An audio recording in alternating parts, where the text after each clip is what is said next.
ईडीच्या कारवाईवरनं महाविकास आघाडी आणि भाजपमध्ये आरोप प्रत्यारोपांच्या फैरी सुरू आहेत। अशातच आता ठाकरे गटाचे खासदार संजय राऊत यांनी उपमुख्यमंत्री देवेंद्र फडणवीसांना पत्र लिहिलं। या पत्रातून संजय राऊतांनी भीमा सहकारी साखर कारखान्यात 500 कोटी रुपयांचा आर्थिक गैरव्यवहार झाल्याचा आरोप केला।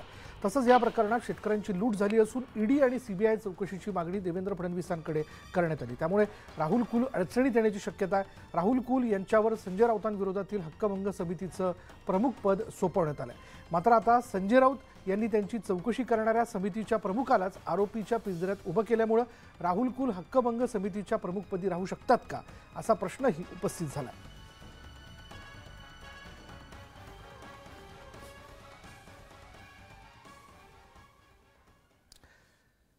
ईडीनं हसन मुश्रीफ यांना मनी लॉन्ड्रिंग प्रकरणात समन्स बजावलंय। आज त्यांना चौकशीसाठी बोलावण्यात आले। सध्या विधिमंडळाचं अधिवेशन सुरू आहे आणि या पार्श्वभूमीवर मुश्रीफ ईडी समोर हजर राहणार की नाही याकडे सर्वांचं लक्ष लागलंय। मुश्रीफ यांच्यावर झालेल्या ईडीच्या छापेमारीनंतर मागील 30 तासांहून अधिक काळापासून ते नॉट रिचेबल आहेत।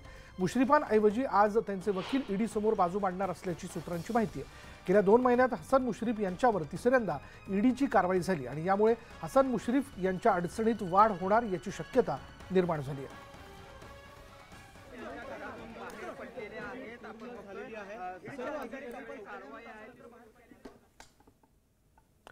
पुढे पाहूयात